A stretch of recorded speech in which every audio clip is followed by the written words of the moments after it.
अस्सलाम वालेकुम नाज़रीन, आप देख रहे हैं ज़ीएच एंटरटेनमेंट। मैं हूं ज़हीर अहमद। नाज़रीन, शबीर और तनवीर साहब तो हमारे साथ मौजूद हैं। आज एक और हमारे दोस्त, पुराने साथी, फिल्में देखते थे और इनका बड़ी कन्विक्शन के साथ बात करते हैं। इनका अपना यूट्यूब चैनल भी है, वो ज़रा थोड़ा पॉलिटिकल साइड पे है।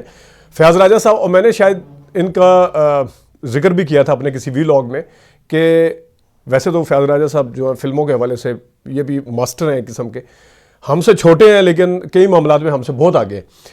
तो इनको पछतावा सारी ज़िंदगी रहा कि इन्होंने पहली फिल्म अपनी मिस फितना देखी, क्योंकि ये कहते हैं कि मैंने मिस फितना से क्यों शुरुआत की, मैंने वहीद माद की फ़िल्म, नदीम साहब की फ़िल्म या मोहम्मद अली साहब की फ़िल्म से क्यों नहीं शुरुआत की, या किसी ऐसे गुल्लू साहब को बड़ा पसंद करते रहे उनसे क्यों शुरुआत नहीं की। तो आज हम बात करेंगे ज़रा थोड़े फिल्म के साथ साथ भी इस चीज़ को देखेंगे कि हमारी जो एक नई नस्ल आई है, न्यू जनरेशन आई है, जिनको कुछ पता नहीं है कि पुराना कंटेंट क्या होता है, पुरानी चीज़ें क्या होती हैं, किस तरीके से हम मतलब अब नई नस्ल को अगर आप पूछे तो ये उनके लिए एक ख्वाब लगता है, खबर लगती है कि रात को 9 बजे शायद खबरनामा होता था, उसके बाद लोग सो जाते थे, 11 बजे फरमाने इलाही होता था, टीवी बंद हो जाता था। इसके अलावा मोहल्ले के अंदर किस तरह हम ड्रामे और फिल्में देखने जाते थे। वैसे इनको रफ़ी साहब के मुकाबले में मेहदी हसन साहब भी पसंद है। बीच में अगर तस्करा हुआ उस पर भी बात करेंगे। बहुत शुक्रिया फयाज़ राजा साहब। तनवीर साहब भी मौजूद है, शबीर साहब भी मौजूद है। शुरू हम फयाज़ साहब से कर लेते हैं, हमारे क्योंकि गेस्ट हैं। फयाज़ साहब ज़रा बताइएगा जी। अच्छा तनवीर साहब, एक तो माफ़ कीजिएगा ज़हीर साहब, एक तो ये कि जो पहली फिल्म मैंने अपने शो आवाज़ में देखी है पाकिस्तानी फिल्म, वो थी दूरियां।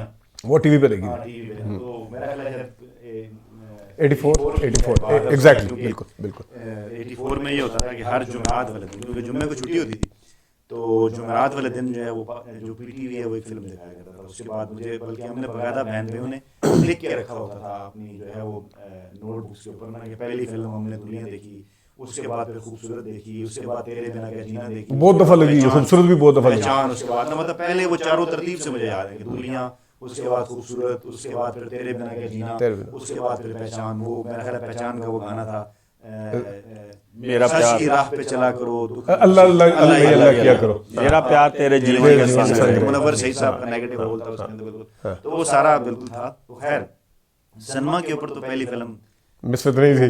आपने कहा वो मिस फितना ही देखी, लेकिन पाकिस्तानी फिल्मों का मुझे शौक तो था। और घर के अंदर जो है इसी तरह जो जो बहनें भाई हैं उनको भी मुझे शौक था। तो वीसीआर के ऊपर भी पाकिस्तानी फिल्में जो वो देखते थे, बल्कि जो बड़े भाई हैं वो उन्होंने बाकायदा एक पाबंदी लगा रही होती थी, जो हमारी फिल्में देखने के ऊपर लगाई होती थी। तो वो उनका आने का और घंटी बजाने का एक मखसूस अंदाज था। तो वो अगर हम कोई फिल्म देख रहे होते थे ना, तो उनके आने से, क्योंकि वो अपनी दुकान बंद करके आते थे, गली में हमें आवाज़ भी आती थी सर्दियों की रात ना, खामोशी के भी वो आ रहे हैं, तो पता चल जाता था, तो हम वो बंद कर दिया करते थे। लेकिन जो बड़े भाई हैं वो वापस आके वीसीआर के ऊपर हाथ रख के देखा करते थे कि गर्म तो नहीं है। अच्छा, तो इस तरह कहीं ठीक है टेक्निकल आदमी थे, तो कहीं दफा इस तरह से हम जो है वो पकड़े गए, क्योंकि उस वक्त जो है वो ये होता था कि वीसीआर है, बस वो बड़े भाई देख सकते हैं, बाकी कोई नहीं देख सकता। वो वीसीआर होता था, वो नेशनल का 10 के कड़कते नोट के साथ इसका हेड साफ होता था, फाल म्यूजिक के ऊपर लिखा होता था। अच्छा। तो उसके ऊपर जो हमने पहली फिल्म देखी, वो भी मुझे आज तक जो है वो अच्छी तरह से वो फिल्म जो है वो मुझे याद है, वो थी नौकर, मोहम्मद अली साहब की। मोहम्मद अली साहब की ना। अच्छा, फिर जो दूसरी फिल्म देखी वो थी मेरे हजूर, शाहिद साहब की। तीसरी फिल्म हमने देखी बंधन, वहीद वहीद माद माद, साहब। हाँ। तो ये खैर इस किस्म की फिल्में हम देखते रहे, शौक था। और आगे बढ़ते हैं सिलसिला प्रोग्राम का, तो मुझे भी बात तो लेकिन मैं एक चीज़ नाज़रीन को भी बताते चलूँ ताकि आपको पता चल जाए कि फयाज़ राजा सब चीज़ क्या है। लिखते भी हैं, राइटिंग इनकी बहुत अच्छी है और अपना स्क्रिप्ट भी लिखते रहे हैं। लेकिन इसके साथ सबसे अहम चीज़ जो मैं आपको बताना चाह रहा हूँ वो ये है कि मैं फयाज़ राजा साहब के एक दफ़ा घर गया, या मैं बल्कि हमारा एक और कॉमन फ्रेंड है, उनके घर गया तो अंदर से आवाज़ आ रही थी, निकाह फिल्म का गाना था, रीमा का जो था वो इन्होंने लगाया हुआ। और इनका मानना भी ये है, जिस तरह मैंने पिछले तो बताया था कि डॉक्टर अजीम जान साहब जिस तरह प्रिस्क्रिप्शन लिखते थे फिल्मों में, इनका मानना भी है कि अपने मूड को ठीक करने के लिए इस टाइम ये गाना सुनना है, मैंने इस टाइम ये सुनना है। और जब मैं शबीर साहब के ऊपर जाने से पहले इनका एक और गाना मुमताज़ के ऊपर पिक्चराइज हुआ, उससे इनका मूड बड़ा अच्छा हो जाता था। ले चल मुझे वहाँ, कौन सा? जी बिल्कुल, वो नदीम साहब का और मुमताज़ का गाना। अभी भी कभी जब मैं उदास हूँ तो मैं वो गाना वो जरूर सुनता हूँ। बस शायद कुछ ऐसी कोई लहरें शायद कोई आपके दिल के साथ या दिमाग के साथ जुड़ जाती हैं, कनेक्टेड हो। तो मुझे ले चल मुझे नहीं उसका प्रस्तिश फिल्म का, और मुमताज और महनाज ने क्या उसमें वो वादियाँ भी दिखाई, और बड़ा खूबसूरत, मतलब उसके अंदर एक सिमेट्री है पूरे गाने के अंदर ना, और फीलिंग्स हैं, और इंसान अपने आप को महसूस करता है बिल्कुल हल्का ना। तो अभी कभी अगर मैं वो गाना सुनूं तो मैं बहुत इंजॉय करता हूँ। एक वो गाना, दूसरा एक और गाना है जो मेरा मूड बेहतर कर देता है, आज मैं आपको बता रहा हूँ, शायद आप उसका ना बताओ।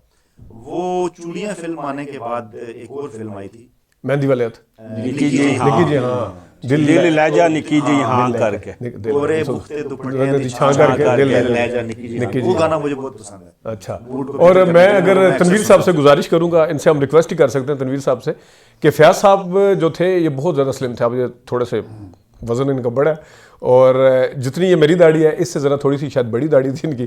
और एक क्लिप अगर हम आपको कोशिश करेंगे दिखाने के, इश्क सच्चा है तो फिर वादा निभाना होगा, हाँ, वो इनको बहुत पसंद था, वो हमने इकट्ठे फिल्माया भी था। बिल्कुल शबीर साहब, वो फयाज साहब ने फिल्माया था, वो फिल्माया था, बिल्कुल हाँ, बिल्कुल, वो इन्हीं का क्लिप दिखाएंगे हम, इन्हीं का दिखा, इन्हीं का कह रहा हूँ, वो दिखाने की कोशिश बिल्कुल वो उसी तरह से वो पट्टी सी बांध के, हाँ, जैसे नदीम साहब वो पट्टी बांधी, इस पे खून लगाया, और वही दिखा रहे, वो भी शामिल ठीक है। तो फयाज साहब जो है वो तो नीचे जमीन के ऊपर भी लैमिनेट हो गए, चाहे दुश्मन ज़माना, हाँ, वो हमने वो हम सच्चा है तो फिर वादा निभाना होगा।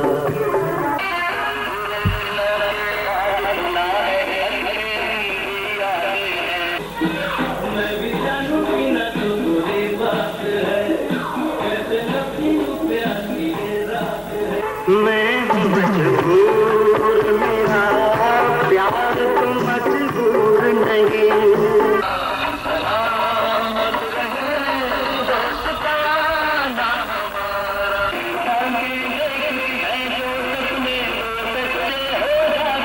लेकिन एक चीज़ मैं नाज़रीन आपको बताऊं कि जिस तरह हमने एक दफ़ा, आप शायद आपको क्लिप को दिखाया था जिसमें आप जावेद शेख बने थे और आप सैयद नूर बने थे, इनको एज ए गुल्लू भाई, जिस तरह मैंने बताया भी है कि गुल्लू भाई को बहुत पसंद करते हैं फयाज साहब, तो गुलामुद्दीन के तौर पे इनका मैंने इंटरव्यू किया था। वो पता नहीं अब VHS कैसेट आपके पास है या नहीं? हो सकता है मौजूद हो। मेरा असल में इस हवाले से ये मानना है ज़हीर साहब कि जैसे आपने आगे भी बात की ना कि मोहम्मद रफ़ी साहब हों या मेहदी हसन साहब हों, देखें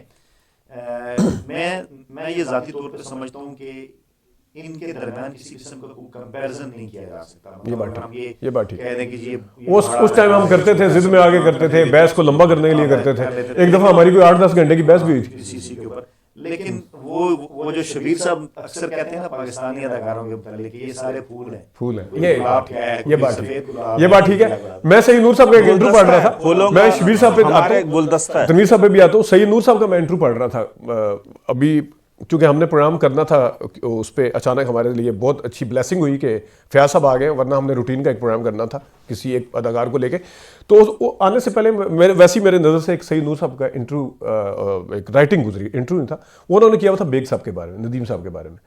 तो एग्जैक्ट उन्होंने कहा कि मैं जब सोचता था, मैं असिस्ट कर रहा था सोसाइटी को, मैं असिस्ट कर रहा था इश्क को नदीम साहब के साथ, फिर मैंने बड़े कहते गौर से देखा, मैंने भारू फुल बरसाओ में वही माँ साहब को, ये उन्होंने सईद नूर साहब ने लिखा हुआ है। तो कहते हैं मैं कंपैरिजन करता अली भाई को, कहते हैं मैं एस सुलेमान के, क्योंकि असिस्टेंट थे, आपको पता है सैयद नूर साहब, तो एस सुलेमान की हर फिल्म के अंदर तो अली भाई होते थे पहले, शायद से पहले। तो जितने भी जैसे जानते नहीं, बारे पे भी आएंगी, पता नहीं फलानी। तो उन्होंने कहा जी मैं कंपैरिजन करता था, लेकिन मैं इस नतीजे पर पहुंचता था कि हर किसी का अपना अंदाज है। शबीर साहब बड़ा एक दौर देखा, आपको तो बड़ी कुट छुट भी पड़ी हुई है ना, हम इस प्लेटफॉर्म के ऊपर तस्करा भी करते हैं ना, टीवी ड्रामे के ऊपर वाले सब क्या करते थे हमारे साथ, जब टीवी पे तो टीवी था नहीं हमारे पास, टीवी हम महल्ले के दूसरों के घरों में जाते थे, और वाला साहब ईशा की नमाज पढ़ के आते थे, वो दरवाज़ा खड़काते, हम तो डरते रहते थे कि ड्रामा इतना अच्छा शुरू होने वाला, बाहर वाला साहब आ जाएंगे, और वहाँ से हमें मारते हुए ठुडे, जैसे फुटबॉल होता है ऐसे हम मारते हुए लेके आते थे। तो आप समझते हैं कि आजकल की जो नस्ल है जिसके पास मोबाइल है, इसमें पूरी फिल्में, नेटफ्लिक्स आ गया, पता नहीं OTT के ऊपर फिल्में देख लेते हैं। आप अंदाज़ा करें, ख़ासतौर पे न्यू जनरेशन के लिए एक किस्म की खबर है कि इतना मुश्किल था ड्रामा देखना हमारे लिए। ड्रामा मुश्किल था, फिल्म मुश्किल थी। फिल्म हम एक ज़्यादा दौर में PTV पे एक फिल्म लगा करती थी, वो 10 बजे का टाइम देता था PTV, और जाके वो 1 बजे लगती थी, इतने उसमें ऐड होते थे, इश्तिहार चलते रहते, हम वो सुबह फजर के वक्त वो ख़त्म होती थी अजान से पहले। तो उसका हम इंतज़ार करते थे। वो भी हम वाले साहब से हम अपने अलग कमरे में वहाँ से निकल जाते थे टीवी देखने के लिए। और मोहल्ले में एक आधा टीवी होता था, सब उन हफीज साहब थे वो, उनके घर में हम जाके बैठा करते थे। और ये एक और भी थे कदीर अंकल जो थे, कदीर, वो तो हम ड्रामा देखते थे, एक सीरीज चला करती थी चिप्स टीवी सीरीज, और एक इंतजार कितना होता था तनवीर साहब, आप बताएं इंतजार कितना होता था? मतलब कोई ड्रामा खत्म हुआ है, सूर्य के साथ साथ चल रहा है, और ड्रामे चल रहा है जो आपको चले याद हो, कितना इंतजार आपको होता? याद होगा एक ड्रामा देखे थे एक रात यहाँ पे हमारे घर में लाइट चली गई थी, हम फिर यहाँ से चले गए थे 22 नंबर जाके, बल्कि रास्ते में लाइट थी, हम घर के बाहर खड़े होकर उसकी ऑडियो हमने सुनी। अच्छा, इस ड्रामे में शुरू क्या हुआ हो रहा है? ठीक है, बिल्कुल। क्योंकि दोबारा तो वो नेट पे आना नहीं था, उस टाइम नेट नहीं होता था, तो बस ऑडियो सुन के हमें पता चल गया स्टोरी क्या है। तो ऐसे ऐसे वाक़े भी हुए हैं। और एक वाक़या और है कि ये विशाल पे एक रात को फिल्में लेके आए थे, 9 फिल्म। इस भाई ने क्या किया कि विशाल के पाँव रख के फास्ट फॉरवर्ड सॉन्ग्स आगे किए, बहुत सीन आगे किए, जो अच्छे सीन थे वो देखे। 9 आसिफ खान की पूरी फूल और रात शोले, 9 फिल्में देखी। जिस वक्त फूल ना, मुझे याद है उसमें हमें थप्पड़ भी पड़ा था क्योंकि हम सो गए थे। हम स्मगलर फिल्म थी, बदर मुनीर भी थे शायद। नहीं, वो फूल और शोले नहीं, बदर मुनीर की फिल्म तक हमारे अंदर जान थी, ठीक है, उसके बाद हम सो गए ऐसे ऐसे करके। इनको कहीं फूल और शोले में आसिफ खान साहब आ गए, हालांकि फूल और शोले में अली भाई, यूसुफ खान इधर टॉप गए, आसिफ खान और रख के उठ और खुद सो जाते थे, हमें कहते हैं फिल्म देखो। अच्छा खैर, मैं ये इसके ऊपर क्योंकि हम पहले भी तज़किरा कर चुके हैं, मैं एक फयाज साहब के ऊपर आने से पहले जो वक्त है अभी रात का, किस टाइम 3 होते हैं मोबाइल की वजह से, किस टाइम 2 होते हैं, मैं यही बात कर रहा ठीक है, ये पता नहीं चलता कि कब होते हैं। फजर की अज़ान हो जाती है। हम चले लोगों के घर में कम से कम देखने जाते थे, हमारी फिर रूटीन थी। आप क्योंकि गांव में भी रहे, आपका भी बैकग्राउंड गांव से, हम सबका बैकग्राउंड गांव से, हम किसी का ननिहाल किसी का ददयाल, ठीक है, तो गांव में तो टाइम गुजारना बहुत मुश्किल था। ये भी एक बीच में ऐड करिएगा, बताइएगा। और दूसरा, एक चैनल 11 बजे बंद, उसके बाद टाइम ही नहीं गुजरता। फरमाने लाई 11 बजे आता था। गांव में तो वाकई टाइम गुजारना बहुत मुश्किल था। वहाँ तो 7 बजे सारे कुछ लाइटें शाइटें ऑफ करके सो जाया करते थे। अब थोड़ा चेंज हो गया माहौल, लेकिन उस वक्त की बात कर रहा हूँ। दूसरी बात जो मैं करना चाह रहा हूँ कि 11 बजे जो अपना टीवी बंद हो जाता था, लेकिन सुकून था। एक फिल्म देखते थे हम, सारी फिल्म देखते थे। अब मोबाइल पे 5 मिनट की देखते हैं, 10 मिनट की देखते हैं, अकेले देख रहे हैं, फिर नींद भी, फैमिली के साथ भी देख रहे हैं, अकेले बैठ के देख रहे हैं, फिल्म सारी देख के नींद। वो मजा ही अच्छा, एक ही फिल्म हर बंदा अपनी अपनी देख रहा है। जवान फिल्म मैंने देखा शाहरुख खान की, उधर हर बंदा अपनी अपनी देख रहा है बैठ। देखो जो सिनेमा का माहौल होता है, एंटरटेनमेंट का टाइम होता था, वो एक टाइम होता था, उसमें क्या करते थे, फिल्म भी देखी, नींद भी की पूरी, फिर सुबह उठ के अपनी गेम भी की, हॉकी फुटबॉल जो भी था ना, सब कुछ साथ साथ लेके चलते थे। लेकिन अब कुछ भी नहीं है, बस मोबाइल पे देखते हैं, 5 मिनट की चीज़ देखते हैं, नींद भी खराब करते हैं। अच्छा दौर था। फयाज साहब, एक बड़ा कहा जाता है कि हमारी जो जनरेशन है बड़ी यूनिक है। हमें थोड़ी सी अपनी तारीफ़ें कर दें नाज़रीन, उम्मीद है आप भी, क्योंकि तारीफ़ें क्यों, ये तारीफ़ें हम मेरिट पे कर रहे हैं या वैसे हाँ, ये तारीफ़ हम मेरिट पे कर रहे हैं या नहीं कर रहे।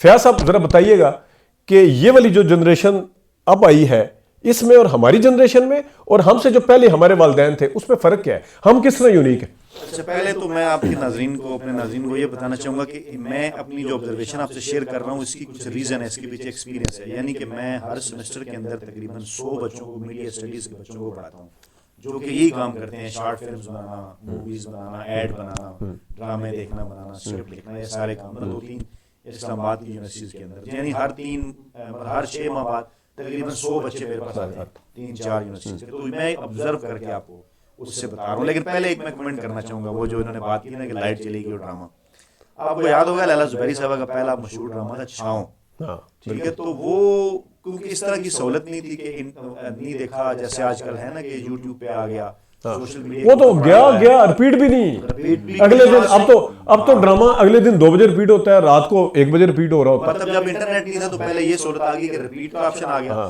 फिर ये सहूलत आ गई जो पीटीसीएल का होता था कि वो जी आप रिकॉर्ड कर लें इसके अंदर, और उसके बाद अब इंटरनेट आ गया, यानी अब तो बिल्कुल फास्ट हो गया ना। लेकिन हमारे दौर के अंदर 80s में, मिड 80s में, लेट 80s में, 90s में इवन, क्योंकि इंटरनेट तो 2000 के बाद की बात है, तो आपकी एक एपिसोड मिस हुई तो मिस होगी। तो मुझे याद है छाँव ड्रामे की जिस दिन आखिरी किस्त थी, ये मैंने उस दिन लैला ज़ुबैरी साहब से भी शेयर किया। अच्छा, वो उनका बड़ा अच्छा रोल था उसका। हाँ, वो बड़ा, और कोयटा ड्रामा, कोयटा का वो मेरे साथ, क्योंकि वो भी पढ़ाती हैं जैबिस में, तो मैं उनके साथ बैठा हुआ था, तो मैंने उन्हें बताया कि मैम आपका ड्रामा था छाँव, और उसकी आखिरी किस्त लगनी थी और लाइट चलेगी, और मेरी जो बड़ी बहन है मुझसे, मुझे आप बहुत पसंद है, तो उन्होंने 2 नफल मान लिए ड्रामे के लिए 2 नफल मान लिए कि अगर लाइट आ जाए तो मैं 2 नफल पढ़ूंगी। ठीक है, तो बाद में उन्होंने 2 नफल पढ़े भी, क्योंकि आखिरी 15-20 मिनट में लाइट आ गई, लेकिन हमें बड़ा दुख रहा कि उसकी आखिरी किस्त में क्या हुआ। बाद में पता नहीं कितने अरसे बाद वो हमने मिस हो गया, उसके बाद ये हमने बाद में जाके, तो इस किस्म की सिचुएशन। अच्छा, दूसरी चीज वो जो आपने जनरेशन की बात की ना, उसमें ये है कि हम जो चारों का जिस जो है वो एरा से ताल्लुक है, 65 से लेके 85 के दौरान जो लोग पैदा हुए, पूरी दुनिया में इन्हें जनरेशन एक्स कहा जाता है। अच्छा, ये बड़ी एक यूनिक जनरेशन है हमारी, और हमारे व्यूअर्स भी यकीनन इसके ऊपर कमेंट करेंगे, बल्कि मेरी ख्वाहिश होगी कमेंट करके बताएं, भी फीडबैक भी दें कि ये वो जनरेशन है कि जिसने मोहल्ले में एक टीवी भी देखा है, और फिर अब हर मोबाइल के ऊपर भी टीवी देख रही है। यानी हम बड़े यूनिक लोग हैं कि नहीं, मैं प्रोजेक्टर से शुरू हुआ था, आप तो वीसीआर से शुरू हुए ना। मैं प्रोजेक्टर हाथ से चलाते थे, वो मैंने हमारा ये मैं आता हूँ प्रोजेक्टर पे, मैं आता हूँ प्रोजेक्टर वाले पे आता हूँ, वो क्योंकि ये भी एक पूरा नाज़रीन को हम तो मैं ये बताएंगे। कह रहा हूँ कि जिन्होंने तख्ती भी लिखी और उसके बाद आप इस मोबाइल के नोट पैड के ऊपर भी टाइप कर रहे हैं। हमसे जो पिछली जनरेशन थी उनका ताल्लुक सिर्फ किताब के साथ था, हमसे जो अगली जनरेशन उनका सिर्फ ताल्लुक मोबाइल के साथ है, जबकि हम वो ब्रिज करने वाली है जनरेशन जिसका ताल्लुक किताब से भी जुड़ा रहा, और अब हमने मोबाइल का भी इस्तेमाल किया है। अच्छा, इसको कनेक्ट मैं कहाँ करने जा रहा हूँ, मैं आपको वक्त नहीं लेता ज़्यादा, कनेक्ट करने जा रहा हूँ कंटेंट के ऊपर। अब जब बच्चे कंटेंट बनाते हैं तो उनमें क्योंकि किताब मिसिंग है, तो आमतौर पे जब मैं उन्हें एक बात कहता हूँ ना कि बेटा कोई कंटेंट बनाए 3 मिनट 4 मिनट 4 मिनट का, तो वो अजाब हो जाता है। वो कहते हैं सर स्क्रिप्ट के बगैर कर सकते हैं, अगर हम सिर्फ विजुअल्स और शॉर्ट्स ही बना लें तो बड़ा अच्छा है। ये बात ठीक है, बिल्कुल। तो मैं उन्हें कहता हूँ नहीं बेटा, स्क्रिप्ट के अपने साथ कर रहे हैं, तो स्क्रिप्ट की बड़ी अहमियत है, स्क्रीन प्ले की बड़ी अहमियत है। और मैं बल्कि ये कहूँगा कि पाकिस्तानी फिल्म और ड्रामा की जो बेस है ना लंबे अरसे तक बनी रही, उसकी रीज़न यही है कि हमें अच्छे लिखने वाले भी वो मैसर आते रहे, और चाहे हमारा फिल्म हो या ड्रामा हो, क्योंकि हमारी जो कहानी है ना, टेक्नोलॉजी में चाहे हम इंडिया से पीछे रहे हों, लेकिन हमारी जो कहानियां थी और कहानी से बात कंटेंट से बात ये है कि मैं गानों के कंटेंट की भी बात कर रहा हूं। हाँ बिल्कुल, मैं सिर्फ स्टोरी की बात नहीं कर रहा। तो फिर उसमें फिर जब इन लोगों की एक्टिंग भी शामिल हो जाती थी, फिर तो अच्छा होता था। तो अपनी नई जनरेशन को भी मैं ये कहता हूँ कि हमें किसी किस्म की इंफीरियरिटी कॉम्प्लेक्स थोड़ा सा, मैं क्योंकि आप पढ़ाते भी हैं, मैं थोड़ा सा अगर नाजरीन को इसका थोड़ा एकेडमिक ना लगे ज़्यादा, जिस तरह हम मतलब ये जो अब पहले लिखने वाले थे या शायर थे, फैज़ अहमद फैज़ को ले लें, आप अमजद इस्लाम अमजद को ले लें, अमजद इस्लाम अमजद को ड्रामा निगारी के हवाले से, अशफाक अहमद साहब को ले लें, असदुद्दीन सैयद साहब को ले लें, पुरानी हसीना आपा को ले लें, ड्रामों के हवाले से भी और अदब के हवाले से भी इनको ले लें। ये पहले वाले थे, फिर आगे आके बात ख़त्म होती है उमैरा पे या खलीलुर रहमान कमर साहब पे। आपको लगता है, आप देख रहे हैं कि आने वाले 20 साल में कोई खलीलुर रहमान कमर, कोई अमजद इस्लाम अमजद, जो आपने बताया कि जो 3 मिनट का स्क्रिप्ट नहीं लिख सकते, आपको नज़र आता है एज ए टीचर? मुझे बताएं, आपको नज़र आता है कि नई नस्ल में इस तरह के लोग पैदा होंगे? देखें, इसमें मेरा ख्याल है हमारी इंडस्ट्री को इसका एहसास हो गया, क्योंकि नज़र नहीं आ रहा था, एहसास हो गया, क्योंकि अब बाकायदा तौर पर कुछ इदारों ने इसके ऊपर काम करना शुरू कर दिया, क्योंकि पूरी दुनिया में कंटेंट का मसला है। इस वक्त जो सबसे बड़ा मसला है पूरी दुनिया में वो कंटेंट का है। और लोग अभी भी बात करते हैं, शायद कि हम कहीं पर बैठे होते हैं तो कहते हैं जी टेक्निकल काम करने वाले बड़ान करते हैं। मैं आपको बड़ी इंटरेस्टिंग बात बताऊं कि पूरी दुनिया में अब भी कंटेंट जो क्रिएटर्स हैं ना, वो सबसे ज्यादा कमा भी रहे हैं और बड़ा जबरदस्त काम भी कर रहे हैं, और दुनिया में कमी भी है, इसीलिए वो फिर उनकी ज्यादा मांग भी है। तो अब शायद हमारे यहाँ इस पे एहसास हो गया। कई ऐसे इदारे हैं जैसे कि मतलब ग्रीन एंटरटेनमेंट वगैरह, बाकी लोगों ने कंटेंट के ऊपर ना नया कंटेंट कहाँ से लाया जाए, लेकिन उसमें भी फिर वही बात है, कंटेंट क्रिएट करने वाले काम में हाँ ये देखा जा रहा है कि पुराने कंटेंट को खंगाल के किस तरह। और मैं इसमें एक चीज़ आपकी चीज़ को मैं आगे बढ़ाते हुए, सुल्तान रईस साहब की जगह फवाद खान ने ले ली, मुस्तफा ऋषि की जगह हमजा अब्बासी ने ले ली, आसिया की जगह माहिरा खान ने ले ली, यूनुस मलिक की जगह बिलाल अशारी ने ले ली, लेकिन नासिर अदीब की जगह कोई नहीं ले सका। वहीद मुराद की जगह भी अब तक कोई नहीं ले सका। एक मैं सिर्फ इजाफा करूंगा इसी में ना, जैसे मैं अपने स्टूडेंट्स को ये बात कहता हूँ कंटेंट कितना पढ़ना या लिखना, कोको को रीना पाकिस्तान में 5 दफा गाया जा चुका है। हर दफा जब आता है सिंगर बदल जाता है, हर दफा जब आता है नए सिंगर आते हैं, प्रोड्यूसर डायरेक्टर बदल जाते हैं, कौन नहीं बदल रहा? जिसने वो गाना लिखा या कंपोज किया हो, या जिसने अब नई नस्ल का कसूर भी नहीं है इसमें ना, हमने नई नस्ल के हाथ में मोबाइल दे दिया है। फयाज साहब और जो हमारा था ज़माना था, हम लाइब्रेरी होती थी, इनकी लाइब्रेरी से पहले इनकी एक लाइब्रेरी थी, फिर एक और बनाई थी, आपको पता है। जब इनकी लाइब्रेरी नहीं थी, एक और लाइब्रेरी से हम लेके आया करते थे बुक्स। नहीं, हम तो ऐसे इश्तियाक ही अहमद आगे के- इश्तियाक अहमद की कोई स्टोरी हमने नहीं बुक्स छोड़ी। का नावल का इंतजार होता था, एक खास नंबर होता था, वो एक रात में हमने कंप्लीट कर लेना। कितनी बड़ी बुक होती थी वो पढ़ना।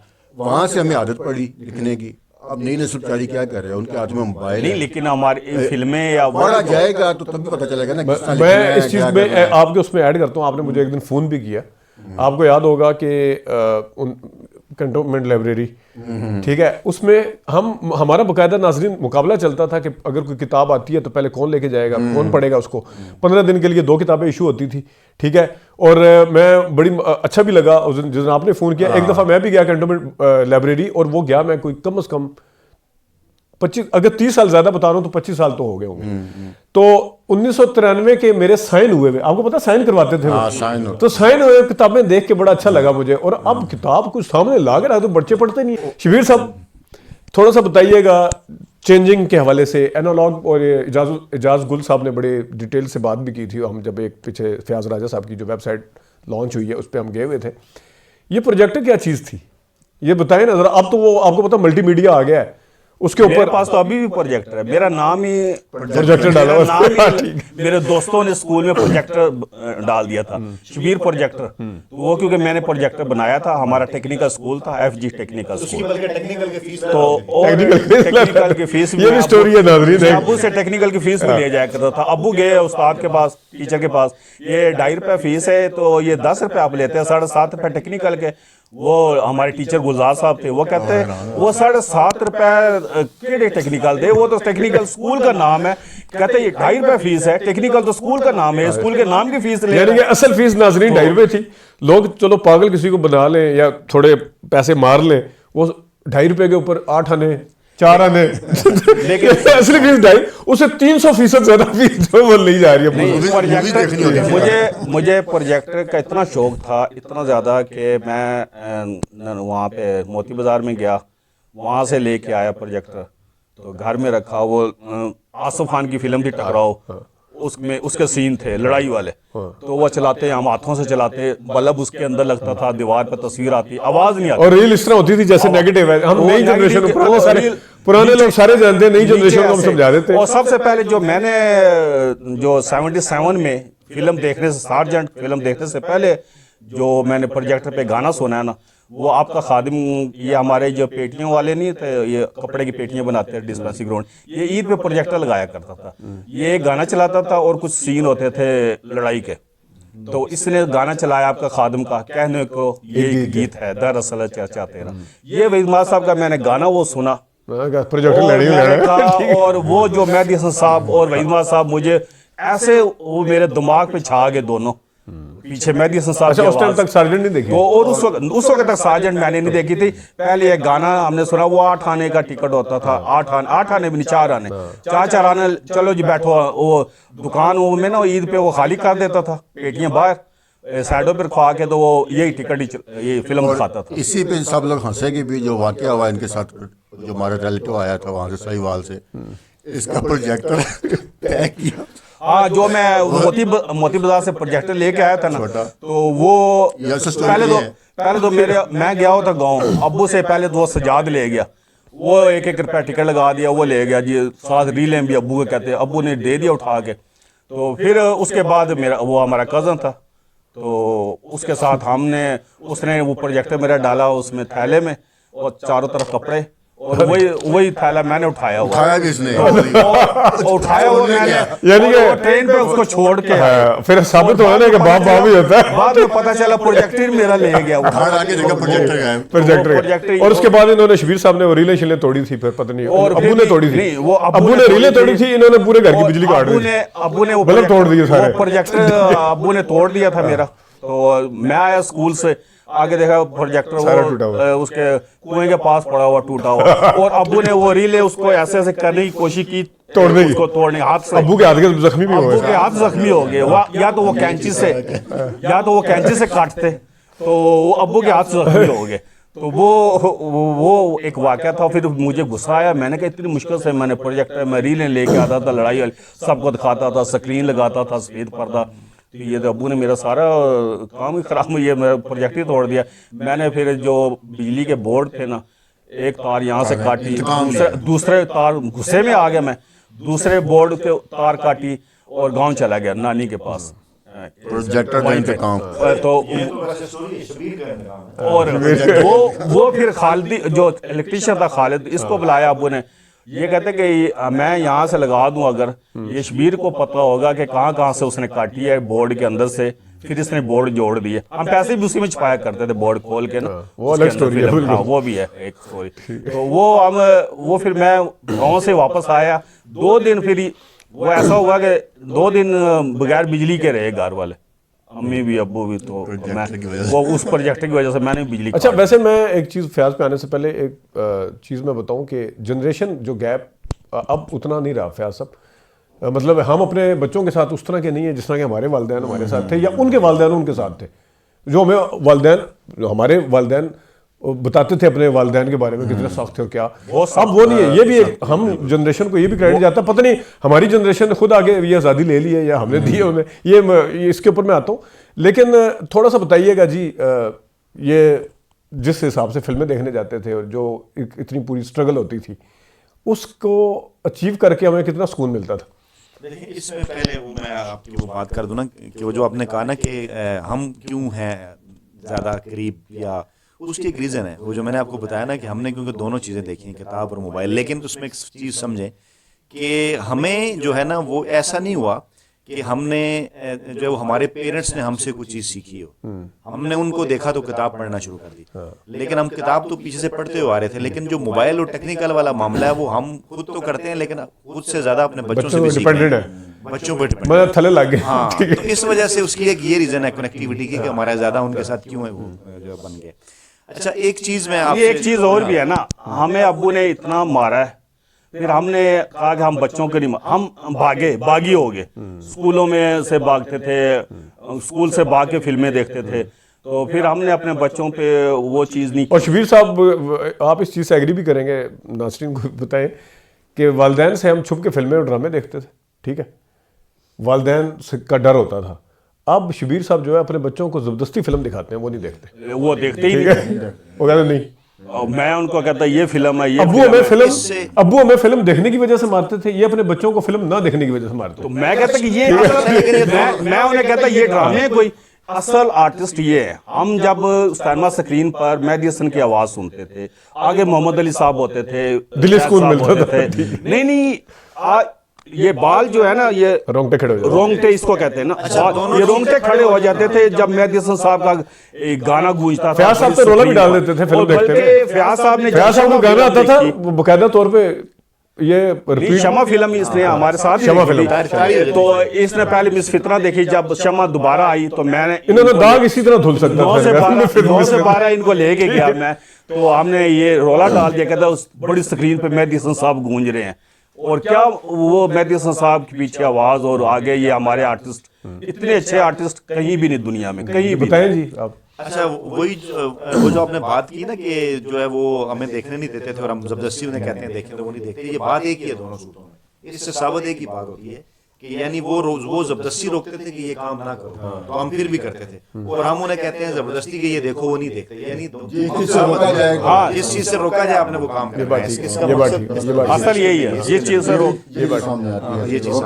अच्छा, एक बात मैं आगे बढ़ने से पहले ना कंटेंट के ऊपर एक और करना चाहूंगा कि इसका फायदा क्या, आपने कहा ना कि फायदा क्या इसका हमें हुआ है, इस सारी चीजों ये बात फायदा क्या, ये बड़ी इंपॉर्टेंट बात है। तो ये इसी से रिलेटेड मैंने सवाल भी पूछा था कि क्या आप उमैरा और खलील रहमान कमर जैसे बंदे अब 20 साल बाद भी नजर आ रहे हैं? उसकी रीजन है, देखें उसकी रीजन ये है कि ये जो सारी चीजें हमने आपको बताई ना कि जो पाबंदियां हैं ना, एक बात हमेशा याद रखिएगा, दुनिया में जो हमेशा अदब तख्लीक हुआ है ना, रूसी अदब हो गया या कहीं भी, वो सारा पाबंदियों में हुआ है। यानी जब आप किसी जगह पर पाबंदियां लगाते हैं ना, तो फिर लोगों को तरीके आ जाते हैं कि आपने किस तरह से अदब जो क्रिएट करना है। अच्छा, इसका कतरा वो मतलब नहीं है, वो एक दूसरी डिबेट है कि जैसे हम कहें जी कि ज़िया साहब के दौर में पाबंदियां लगी तो फिर अच्छा अदब क्यों नहीं क्रिएट हुआ, वो एक अलग मामला है। उसमें पाबंदियां इस सेंस में नहीं, लेकिन उसमें तो बात ही करने की आपको नहीं थी या बाकी सर वो मामला है ना, ठीक है। मैं इस सेंस में बात कर रहा हूँ कि जहां पर आपको रोका जाए ना कि आप ये काम ना करें, तो फिर आपको काम खुद करें, तो उसका आप तरीका ढूंढ लेते हैं। और हमारी ऑब्जर्वेशन बढ़ती गई, हमारी ऑब्जर्वेशन बढ़ती गई। जब हम मोहल्ले में एक टीवी देखा करते थे ना, तो हमारा टाइम स्पेन लंबा होता गया, मेमोरी के अंदर चीजें टिकना शुरू हो गई, तो हमारा इनटेक बहुत कम था।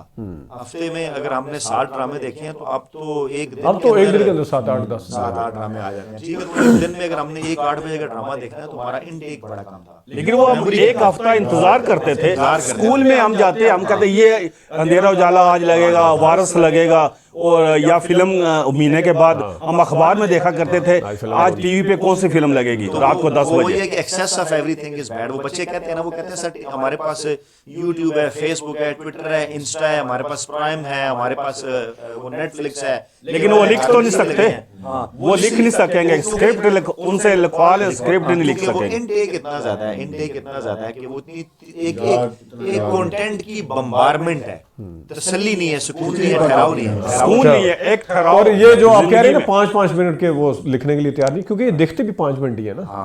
ठीक। तो जैसा नहीं नहीं, वो हमारा दोस्त है मुदस्सर, कहता फिल्म बनाते हैं, फीचर फिल्म है, कितने 2 घंटे नहीं 5 मिनट की। मैंने कहा 5 मिनट की कौन सी फीचर फिल्म होती, मैं 5 मिनट में। वो ये हमारे ये आजकल के ये दोस्त ठहराव नहीं है। ठहराव नहीं तो ये है यानी कि आजकल इनमें। नुकसान भी है एक किस्म का, ज़ाहिर है अदब। देखिए, अच्छा उसमें दोनों चीजें हैं। उसमें एक देखिए, एक तो ये ना कि दो चीजें हैं इसके अंदर। ये एक क्योंकि डिबेट अब इस नुक्ते की तरफ जा रही है ना, ऐसा ना हो कि हमारे सुनने वाले ये समझ लें कि हम नई टेक्नोलॉजी को रिजेक्ट ना नहीं इसलिए ना, इसमें दो चीजें हैं।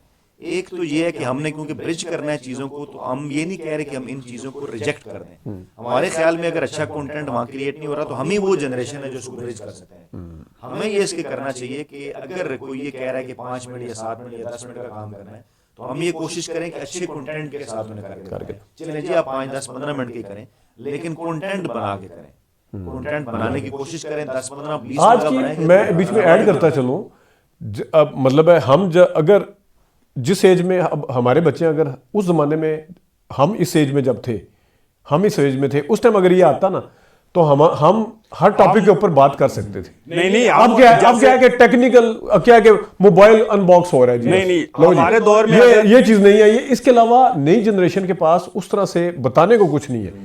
टेक्निकली बहुत स्ट्रांग है, थंबनेल भी बना लेंगे, क्या है वो टैग्स वगैरह भी डाल देंगे। हमारे दौर में मैं बताना, हमारे दौर में अगर ये चीज होती ना, हम देखा कि वीसीआर पे हम एडिटिंग की कोशिश करते थे, जब गाने हम फिल्म बंद करवाते थे, कितना मुश्किल काम था। और जब ये फाइनल कट प्रो आया, ये एडोब प्रीमियर आया, तो उस वक्त होता ना, हमने पता नहीं फिल्में कितनी बना लेनी थी या ड्रामे हमने कितने बना लेने थे। वो उंगली के साथ लिखने का तो हमें शौक था, हर किताब, हर सस्पेंस डाइजेस्ट, हर चीज हमने इश्तियाक, हमने का कोई नावल हमने नहीं छोड़ा। और ये इमरान सीरीज जितने भी ये जासूसी होते थे, तो और फिल्में भी ऐसी देखते थे, ड्रैकुला सीरियल, ये वो सारी जेम्स बॉन्ड की, यानी हमें $6 मिलियन में। अब देखें, अब ये मोबाइल है, इसके हर मोबाइल के साथ कैमरा लगा हुआ। फयाज साहब, इस मोबाइल को लेके लोग फिर रहे हैं, कोई काम नहीं कर रहे होते, ठीक है।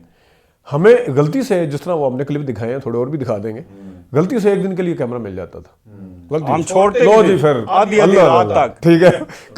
कभी कोई गुलामुद्दीन बन रहा है, कोई इमरान खान बन रहा है। जब रैंक वो उंगलियों के साथ भी हमने कैमरा मैन जब हम सवा कैंप उधर जाते थे, जो बैर ये टोन बन चुके, अब हम तो एक्शन बनाते थे आसफान वाला, और ये फ्रेम, और एक बंदा चल रहा है उस असल तरह। में उसकी ये रीजन थी ना कि वो कहते हैं ना कि excess of everything is bad. हमें पता होता था कि हमें यार एक रात के लिए कैमरा मिला है या वीसीआर है, अब इसका कितना किराया है, वीसीआर का किराया देना है तो 9 फिल्में सारी देखनी है। अब बच्चों को पता है कि मोबाइल जब ऑन करेंगे कैमरा भी है, बाकी चीजें भी हैं, तो उसकी एक ये रीजन भी है। लेकिन जो इंपॉर्टेंट बात है जिसके ऊपर हमें बात करनी चाहिए वो ये है कि दुनिया में भी तो ऐसे ही हुआ है ना, पूरी दुनिया में भी तो ऐसा पाकिस्तानियों ने ज़्यादा सीरियस ले लिया इसको। मतलब जैसे लोगों ने कहा जी कि किताबें पढ़ना इसलिए कम हो गए क्योंकि इंटरनेट आ गया। तो मैं बात करता हूँ, इंटरनेट तो पूरी दुनिया में, वहां भी किताबें छपी हैं। इंग्लैंड में गोरा ट्रैवल करता है ना, एमआरटी में, ट्रेन में या डबल डेकर, उसमें वो किताब पढ़ रहे होते हैं बैठ के। किताब तो एक बेहतरीन वो है ना। तो ये बिल्कुल ये प्रायोरिटी की भी बात है। इसके ऊपर ना मेरा ख्याल है हमारे जो डिसीजन मेकर्स हैं, या हम जैसे जो लोग हैं जो पढ़ाते हैं या जिनका मीडिया से ताल्लुक है, इसके ऊपर उन्हें बात करते रहना चाहिए कि किताब जो है वो आपकी ज़िंदगी से माइनस नहीं हो सकती, कभी भी नहीं हो सकती, ना उसे माइनस होना चाहिए, क्योंकि आप अच्छा तभी लिख सकते हैं जब आप अच्छा पढ़ेंगे। जैसा होता है ना कि अच्छा बोलने के लिए सुनना जरूरी है, ऐसा अच्छा लिखने के लिए पढ़ना जरूरी है। तो जब तक आपका इनटेक अच्छा नहीं होगा, आप कभी भी जो है अच्छा, वैसे एक बात मैं करूँगा वो जो मुझे याद आ रही है, वो मेरे जहन में वो गर्दिश कर रही है। लोग सोच रहे होंगे कि यार इन्हें गुलामुद्दीन क्यों पसंद है। तो वो उसकी एक रीज़न ये है कि मैं अभी भी जब भी कभी कोई फिल्म देखता हूँ, आपसे भी कई दफ़ा बात होती है, तो मैं अक्सर ये सोचा करता था यार कि क्योंकि फिल्म एक कैमरे से बनती है और बाद में फिर ये होता है कि यार जो काउंटर एक्सप्रेशन है वो बाद में देने होते हैं दूसरे एक्टर को, तो मैं हमेशा से इस पे बड़ा कॉन्शियस रहा कि यार ये इस सीन के दौरान एक तो होता है ना टू शॉट है, आपको दूसरा वो देख रहा है रिएक्शन हो जाता है। आपका वो reaction टीवी के तो 3 कैमरे होते हैं, पीटीवी के 3, फिल्म एक कैमरे से। काउंटर एक्सप्रेशन कैसे ये देते हैं ना, क्योंकि मतलब मेरी नजर में ये बहुत बड़ी अदाकारी है। फिल्म के एक्टर बहुत बढ़िया, रिएक्ट फिल्म के एक्टर तो मुझे याद है कि बेसिकली जिस वजह से मुझे गुलामुद्दीन साहब पसंद है वो बंधन फिल्म का वो गाना है, तन्हाइयों में ढल जाएंगे मेरे दिन, बहुत अच्छा गाना। तो उस गाने की वजह से मुझे उस गाने में मैंने पहली दफा जो है वो गुलामुद्दीन साहब को देखा, और उस फिल्म के अंदर 2-3 सीन ऐसे थे जब वो तारुफ करवा रही होती हैं, वो जो वहीद मुराद साहब वो क्या है कि फिल्म में आई हाँ, वो हीरोइन नीलम नाम, वो अपनी वो प्रोड्यूसर भी थी, हाँ प्रोड्यूसर भी थी, वो तारफ उसी की वजह से वो फिल्म तो उस वक्त वो फ्लॉप। जो काउंटर एक्सप्रेशन वो दिखा रहे होते हैं गुलामुद्दीन साहब के, वो मुझे बड़ा आया ना पसंद, तो मेरे जहन में वो बैठ गए। तो उसके बाद मैंने इनकी फिल्में जो है वो ढूंढ के देखी, फिर लाजवाल भी, बाकी भी इस किस्म की। नहीं, गुलामुद्दीन साहब बहुत अच्छे एक्टर। तनवीर साहब, आप ज़रा थोड़ा बताएं कि आपको लिखने का भी शौक है और आपने मतलब स्क्रिप्ट वगैरह, हमारी जनरेशन के साथ एक जो बड़ा ड्रॉबैक हुआ है वो ये हुआ है कि बड़ा एक जिसे कहना चाहिए, फयाज साहब भी हो सकते हैं इससे एग्री करें, हमारा टैलेंट ज़ाया बड़ा हुआ है। फिर अगेन वही कि अपॉर्चुनिटीज़ नहीं थी या क्या, हमारे ज़माने में टैलेंट ज़ाया बहुत हुआ है। और वैसे भी अगर आप देखें ना तो जिन जिन लोगों को आगे बढ़ने का शौक था, लेट्स सपोज अदाकारी करने का शौक था, वो फ्राडिये बैठे हुए थे, सारे ऑडिशन वगैरह ले लेते हम थे। जहाँ जाते थे ऑडिशन, लाहौर गए थे हम, फिल्म का नाम लुकन मिट्टी, वो आज तक आई नहीं है। हाँ, तो हम वहाँ पे गए तो 2-3 हदायतकार बैठे, वैसे आर्टिफिशियल से लग रहे थे मुझे, तो कहते कि ठीक है जी आपको रखेंगे फिल्म में। कितने 3-3 हज़ार मांग रहे थे शायद हमसे, पैसे मांग रहे थे। पैसे मांग नहीं रहे वो ये भी तो कह रहे थे कि नदीम इधर हमारे पाँव दबाता रहा, नदीम हमें चाय देता रहा, भी उनसे कोई पूछे। हम बड़े नाराज हुए उनसे, हम वहाँ बल्कि ठीक ठाक उनसे बहस होगी। मैं क्या नदीम और आसिफ खान वगैरह ये काम नहीं कर सकते, आप लोगों का नाम ही नहीं है। नहीं, वो लुकन मिट्टी आज तक आई कौन सी नहीं। फिल्म बनाई है आपने, और ठगू थे, ठग किस्म के ना। तो वो आजकल की ऊपर देखे ना, मतलब है वो अलग बात है कि इस वक्त वसाइल ज़्यादा है, वसाइल इन द सेंस कि घर में बैठ के भी आप जिस तरह हम अभी बात कर रहे हैं, हर बंदा प्लेटफॉर्म, आप जिसके अंदर टैलेंट है ना वो आगे आ सकता है, उसके पास ये कैमरे हैं, मोबाइल है। और हम शूटिंग के दौरान मैं वो WTN पे था, नवाब कैफे के, उस पे वो PTV का कैमरा मैन था रिटायर, तो बेनज़ीर ने आना था, ये अपारे का वोमैन, पुलिस वोमैन नहीं, ये वो पहला वो था, बना था पहला वोमैन, वहाँ पे बेनज़ीर साहबा ने आना था, तो वहाँ पे मैं कैमरे पे लगा के, मुझे कहता साफ करो कैमरा, वो PTV का बड़ा कर्नाट रिटायर्ड कैमरा रखा हुआ था, तो कहता नहीं दखता, तो हम उसको तो ये नहीं करते, अंदर झांकने नहीं देते। हाँ वही ना, वो कैमरे मैंने चला दिया, मैं तो पंगे करता था कैमरे इस तरह की चीज़ों के टेक्निकली, तो मैंने चला दिया। बेनज़ीर साहब भी इधर से आना, मैं उसने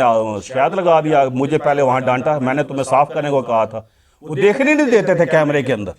ऐसे ये वो बने हुए थे फिरौन जो, और आजकल हर बंदा। और शबीर साहब को वैसे नाज़रीन फिल्म की जो तारीखें हैं वो भी इस तरह याद है कि बेनज़ीर का जलसा हुआ था तो रूबी फिल्म देखी थी, भुट्टो साहब को फांसी हुई तो फलानी फिल्म देखी थी, नाना जी कि जब हॉस्पिटल में था फलां फिल्म, डाकू लड़की। अच्छा, ये तो बड़ी लंबी बहस है, बहुत कुछ है बातें करने को, डिस्कस करने को। एक बल्कि किसी ने कमेंट किया हुआ था लास्ट टाइम कि आप लोगों ने बताया कि आप फिल्म फ्री में देखते थे, एक ने किसी ने कमेंट किया था और नीचे किसी और ने भी पूछा हुआ था, इस पे मैं बात करना चाहता हूं कि हम अंदर कैसे जाते थे। देख ली होंगी नहीं, एक कभी हजारों फिल्म देखी है, हमने हजारों देखी, 50 देख ली होंगी, 100 देख ली होंगी। नहीं, नुकसान वाली बात नहीं, पैसा तो वो तो चलता रहता है। उस कमेंट को मैं जाने देता हूँ। एक ने बड़ा टेक्निकल सवाल उठाया था, वो था कि आप बगैर टिकट के अंदर कैसे जाते थे। शबीर साहब जरा बताएं, और तनवीर साहब हमें कैसे फंसाते थे। नहीं, मैं बताया करता था कि देखो, हाँ ये आप सुन लें जी, आप कैसे कह रहे थे कि गेट के अंदर कैसे जाते हैं। मैं इनको कहता था जब भी नई फिल्म कोई आती थी, पुरानी पे तो जरा डर होता था, नई फिल्म पे नहीं पे ये है कि लोग ज्यादा आ जा रहे होते, जब तक फिल्म नहीं शुरू होती थी लोग बाहर आते थे, वो कॉन्फिडेंस बताएं जिस कॉन्फिडेंस के साथ हम अंदर जाते थे। इनको कहता था, तनवीर साहब को भी, तो आपको भी कहता था, मैंने कहा इस तरह जाना जिस तरह मैं जा रहा हूँ, खाने की हाथ में पॉपकॉर्न उठाए हुए। अच्छा, बंदे ने समझा कि अंदर से पहले हो गए फिर बाहर आए। मैंने पॉपकॉर्न या कोई चीज, मैं मूंगफली वगैरह का पैकेट ले लेता, वो खाता हुआ जा रहा, गेट कीपर ने समझा कि ये अंदर से आया, टिकट इसका हुआ है, ये अंदर से आया। अच्छा, इस पे एक चीज और भी ज़ाहिर होती है, यानी कि शौक था, मतलब यानी कि ये होता, मतलब यानी कि Thrill। किस्म का एडवेंचर थ्रिल था। हाँ, thrill नहीं, बहुत एडवेंचर हमारी जिंदगी। वही ले सकते थे, टिकट भी ले सकते टिकट भी ले सकते नहीं एडवेंचर। अच्छा, इसी तरह मैं स्टूडियो में चला जाया करता था। अगर मैं स्टूडियो वाले से कहूँ ना कि आओ न्यू स्टूडियो में जाना या बारी स्टूडियो हाँ, कहीं भी, ये मुझे याद है। गेट पर अगर मैं इनसे पूछूंगा मैंने अंदर जाना, मैं पहली बार आया हूँ, मैं ठीक ठाक पर्सनैलिटी बना गया, कपड़े शपड़े पा सीधा उस गेट की ऊपर की तरफ मैंने देखता भी नहीं था। अच्छा, वहां से तो बंदा अंदर चला जाता है, फिर अंदर जो फ्लोर पे सेट लगा होता था वहां एक छोटा सा गेट होता था, छोटा सा, बिल्कुल इस तरह झुक के जाना पड़ता था, तो क्योंकि चारों तरफ सेट होता था, वहां से जाता मैं उधर भी चला जाया करता, उधर भी खड़ा होता था कोई ना कोई, तो लेकिन मैं सीधा जा गया हिदायतकार के पास। मुझे फिल्म की डायरेक्शन का शौक है मुझे, और फिर हिदायतकार ऐसा होता था कि वो हर एक्टर को कहता कि ये मेरा मेहमान है, इस्लामाबाद से आया है, ये तुमने आराम से बैठो। ये मैं बोरिंग नाजरीन को थोड़ा सा बताऊं कि शबीर और तनवीर साहब में फ़र्क क्या था अंदर जाने में। वो यही वजह कि तनवीर साहब से ज़्यादा पूछ प्रतीत ज़्यादा होती थी गेट पे। शबीर साहब पॉपकॉर्न खाते हुए जा रहे हैं और गेट कीपर ने बिल फर्ज अव्वल तो देखना ही नहीं, वो जिसमें कॉन्फिडेंस की बात कर रहे हैं, अव्वल तो उसने देखने ही पूछने नहीं कि ज़ाहिर है इतने एतमाद से अंदर जा रहा है तो पहले आके अंदर गया होगा, फिर वापस आके उसने पॉपकॉर्न या वॉशरूम वगैरह यूज़ किया होगा, तो इसी वजह से जा रहा है। बिल फर्ज अगर शबीर भाई की तरफ वो इशारा भी करता था हाँ भाई टिकट, शबीर भाई आगे से जवाब नहीं देते थे, कहते हुआ है। तनवीर साहब से ना भी कोई पूछे ना हाँ के टिकट नहीं, इसका ये था ना, ये कई दफा ना हमें फंसा देता था दोनों। अच्छा, वो बंदे ने पूछा ही नहीं कि टिकट किधर है, वो जी हाँ होया टिकट होया है। नहीं इसलिए तो जब हम वो मामू को लेने गए वहां फंसा दिया, वो भी एक स्टोरी, वो भी एक अच्छा वाकया। वो बाद में किसी वक्त होगा। वो एक दफा स्टूडियो में भी एक इनको रोक लिया था वो। हाँ, वो शबीर भाई कहते हैं हमेशा में फंसा मैं रहे हैं। आगे चला जाता था या सनमे पे या स्टूडियो में, ये पीछे, ये गेट की तरफ देखता या अपना लूज कर देता कॉन्फिडेंस, तो वो फिर वो इसको पकड़ लेते थे। हाँ जी भाई जी, ओए कनके ये लड़ पड़ता था। तो इस तरह बिल्कुल।